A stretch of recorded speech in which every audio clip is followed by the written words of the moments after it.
नमस्कार दोस्तों, weather analyser YouTube channel में आप सभी का स्वागत है, जो कि भारत का एकमात्र अंडररेटेड वेदर फोरकास्टिंग चैनल है।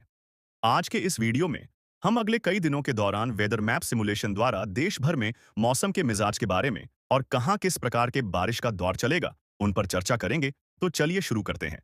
जानते हैं मौजूदा वातावरण की स्थिति। पश्चिमी विक्षोभ एक मध्य क्षोभ मंडलीय गर्त के रूप में सक्रिय है, जो लगभग 71 डिग्री पूर्वी देशांतर के साथ 30 डिग्री उत्तरी अक्षांश के उत्तर में है। एक अलग गर्त सौराष्ट्र से पूर्व मध्य अरब सागर तक फैली है, जो लगभग 3.1 किलोमीटर की ऊंचाई पर है। एक और गर्त मराठवाड़ा से कर्नाटक और तमिलनाडु के आंतरिक हिस्सों को पार करते हुए मन्नार की खाड़ी तक उत्तर दक्षिण दिशा में फैली है, जो लगभग 900 मीटर की ऊंचाई पर है।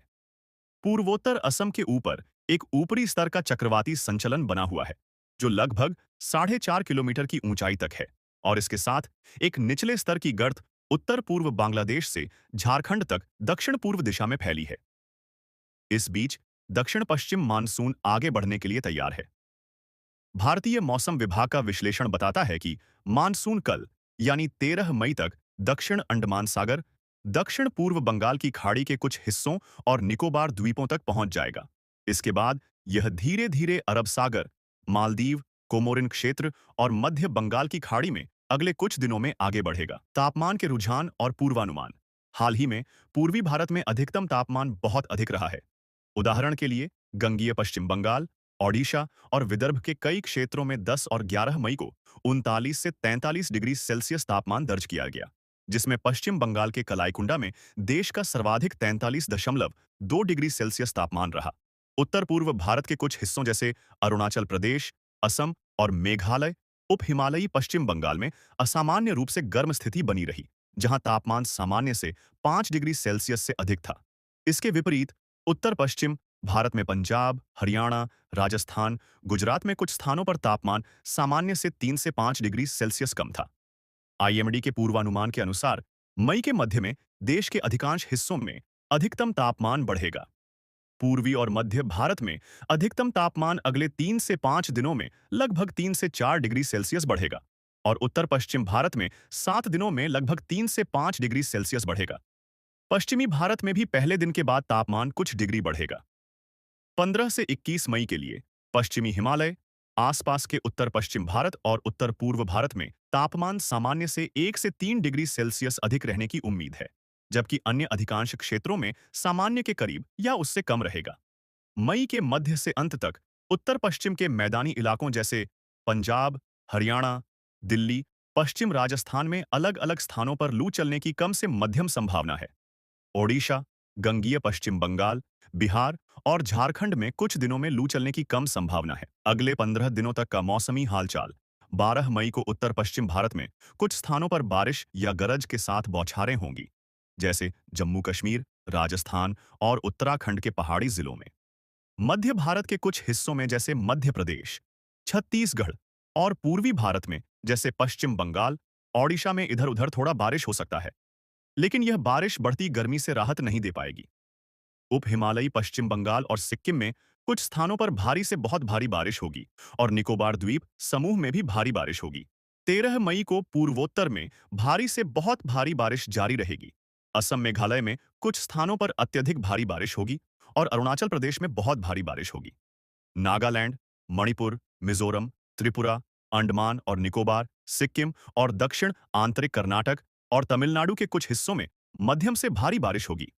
अरुणाचल प्रदेश, तटीय कर्नाटक और पूर्वोत्तर में गरज के साथ बौछारें और बिजली गिरने की घटनाएं होंगी। पूर्वी मध्य प्रदेश, आंतरिक कर्नाटक, मराठवाड़ा और तमिलनाडु के कुछ हिस्सों में तेज हवाएं चल सकती हैं, जिनकी गति 30 से 50 किलोमीटर प्रति घंटा हो सकती है। 13 से 14 मई को तटीय आंध्र में तेज हवाएं चल सकती हैं, जिनकी गति 50 से 60 किलोमीटर प्रति घंटा हो सकती है। बिहार, झारखंड, ओडिशा, पश्चिम बंगाल और सिक्किम के कुछ स्थानों पर लू चल सकती है। 14 मई को अरुणाचल प्रदेश और असम तथा मेघालय में भारी से बहुत भारी बारिश होगी। सिक्किम, नागालैंड, मणिपुर, मिजोरम और त्रिपुरा, आंतरिक कर्नाटक, रायलसीमा, उप हिमालयी पश्चिम बंगाल और तमिलनाडु में कुछ स्थानों पर भारी बारिश होगी।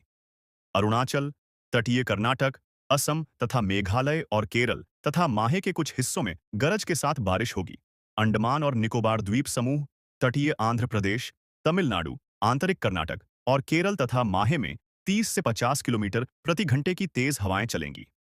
छत्तीसगढ़ और तटीय आंध्र प्रदेश में कुछ स्थानों पर 50 से 60 किलोमीटर प्रति घंटे की तेज हवाओं के साथ आंधी हो सकती है। बिहार, पूर्वी उत्तर प्रदेश, झारखंड, ओडिशा और पश्चिम बंगाल तथा सिक्किम में कुछ स्थानों पर लू चलेगी। 15 मई को बारिश और गरज के साथ बारिश कम होगी। केवल रायलसीमा में कुछ स्थानों पर भारी बारिश होगी। दिन के समय गर्मी बढ़ेगी। ओडिशा और उत्तराखंड में कुछ स्थानों पर लू चलने की संभावना है। बड़े पैमाने पर बारिश के संकेत नहीं हैं। 16 मई को उत्तर प्रदेश के कुछ स्थानों पर लू चलेगी। रायलसीमा के कुछ हिस्सों में भारी बारिश हो सकती है। उत्तर और मध्य भारत के अधिकांश हिस्सों में शुष्क मौसम रहेगा। 17 मई को भारत के अधिकांश हिस्सों में गर्म और शुष्क मौसम रहेगा। उत्तर प्रदेश और पश्चिम राजस्थान में कुछ स्थानों पर लू चलेगी। उत्तर और मध्य भारत में कोई बड़ी बारिश की उम्मीद नहीं है। 18 मई को उत्तर प्रदेश और पश्चिमी राजस्थान में कुछ स्थानों पर लू चलेगी, जैसे कि 17 मई को थी। पूर्वोत्तर और पूर्वी भारत में कुछ जगहों पर हल्की बारिश होगी। 19 से 21 मई के बीच मौसम का पूर्वानुमान कम निश्चित है।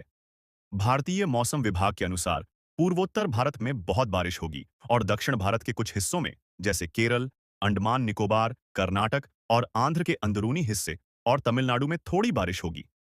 पूर्वी भारत, जैसे ओडिशा, बिहार और छत्तीसगढ़, विदर्भ, मध्य प्रदेश, महाराष्ट्र में भी कुछ स्थानों पर बारिश हो सकती है। यह बारिश बंगाल की खाड़ी में मानसून के मजबूत होने के कारण है। 22 से 26 मई के बीच मौसम के मॉडल और भी अनिश्चित हैं। मई के अंत तक दक्षिण पश्चिम मानसून अंडमान सागर से आगे उत्तर की ओर बढ़ेगा और बंगाल की खाड़ी तथा दक्षिणी भारत के अधिकांश हिस्सों में पहुंच जाएगा। इससे केरल, तटीय आंध्र और आसपास के इलाकों में अच्छी बारिश हो सकती है, जो केरल में मानसून की शुरुआत को दर्शाता है, लगभग 27 मई के आसपास। यदि कोई निम्न दबाव बनता है, तो बंगाल की खाड़ी और पूर्वी तट पर बारिश और बढ़ सकती है। मैदानी इलाकों में गर्मी बनी रहेगी और उत्तरी भारत में कई बार गर्मी की लहरें आ सकती हैं, खासकर उत्तर पश्चिम और मध्य भारत में मई के अंत में कुछ स्थानों पर लू चल सकती है। मौसम विभाग के चेतावनियां फिर से देखें तो अरुणाचल प्रदेश में 13 से 15 मई तक भारी बारिश हो सकती है। असम और मेघालय में भी 13 से 15 मई तक भारी बारिश की संभावना है। उप हिमालयी, पश्चिम बंगाल और सिक्किम में 12 से 15 मई तक भारी बारिश हो सकती है। असम और मेघालय में 13 मई को तेज हवाएं चल सकती हैं। छत्तीसगढ़ और तेलंगाना में 14 मई को तेज हवाएं चल सकती हैं। इन हवाओं की गति 50 से 60 किलोमीटर प्रति घंटा हो सकती है। बिहार, झारखंड, ओडिशा और पश्चिम बंगाल में 12 से 15 मई तक लू चल सकती है। उत्तर प्रदेश, पश्चिम राजस्थान और हरियाणा में मई के मध्य से अंत तक लू चल सकती है। यदि आप इन क्षेत्रों में रह रहे हैं या जा रहे हैं, तो सावधान रहें। भारी बारिश में सड़कों पर पानी भर सकता है, दिखाई भी कम दे सकता है। वहीं लू के समय खूब पानी पिएं। बिना दरकार के दोपहर में धूप में बाहर न जाएं। बंगाल की खाड़ी में मौसमी गतिविधियां। अभी दक्षिण पूर्व बंगाल की खाड़ी और उससे सटे अंडमान सागर में हवाओं का एक कमजोर चक्रवाती क्षेत्र बना हुआ है, जो लगभग 3 से 4.5 किलोमीटर की ऊंचाई पर है। दक्षिण बंगाल की खाड़ी और उत्तरी अंडमान के आसपास मध्यम से तेज गरज के साथ बारिश हो रही है। भारतीय मौसम विभाग नई दिल्ली के अनुसार अगले 7 दिनों में बंगाल की खाड़ी में किसी भी अवसाद के बनने की संभावना बहुत कम है। हालांकि कुछ मौसम मॉडल सुझाव देते हैं कि 13 से 21 मई के आसपास बंगाल की खाड़ी में अंडमान और निकोबार द्वीप समूह के पास एक कम दबाव का क्षेत्र विकसित हो सकता है। ये मॉडल वर्तमान प्रणाली को ध्यान में रख रहे हैं, जो अंडमान सागर में सक्रिय है। ऐसी प्रणाली मई के अंत तक पूर्वोत्तर बंगाल की खाड़ी और अंडमान निकोबार में बारिश को बढ़ा सकती है, लेकिन मानसून की शुरुआत से पहले इसके तेजी से चक्रवात में बदलने की उम्मीद नहीं है। यदि कोई प्रणाली बनती है तो यह संभवतः उत्तर की ओर बढ़ेगी और 13 से 21 मई में अगर कुछ नहीं होता है तो 22 से 26 मई के आसपास बांग्लादेश, पश्चिम बंगाल, ओडिशा और पूर्वोत्तर भारत को प्रभावित कर सकती है। किसी भी स्थिति में उपग्रह चित्र और मॉडल के गतिविधि में निगरानी की आवश्यकता रहेगी। अभी वर्तमान में किसी तट पर सिस्टम के पहुंचने की भविष्यवाणी नहीं की गई है। आशा करते हैं यह डिटेल्ड फोरकास्ट आपके लिए लाभदायक साबित हो। अगर हुआ तो दिल से एक लाइक जरूर कर दीजिए और अगर नहीं हुआ तो दिल से एक डिसलाइक भी जरूर कर दीजिए। कोई आपत्ति नहीं होगा। कोई भी सवाल या सुझाव हो तो नीचे कमेंट करके जरूर बताइए। हम उत्तर देने की पूरी कोशिश करेंगे। और ऐसे ही डिटेल्ड और इन्फॉर्मेशनल वीडियोस अगर आपको अच्छा लग रहा है, तो अवश्य ही इस चैनल को सब्सक्राइब भी कर दीजिए, ताकि नए वीडियो का नोटिफिकेशन मिस ना हो जाए। अभी के लिए इतना ही। अगले वीडियो में आप लोगों से फिर मुलाकात होगी। तब तक के लिए अलविदा और आपका दिन शुभ हो।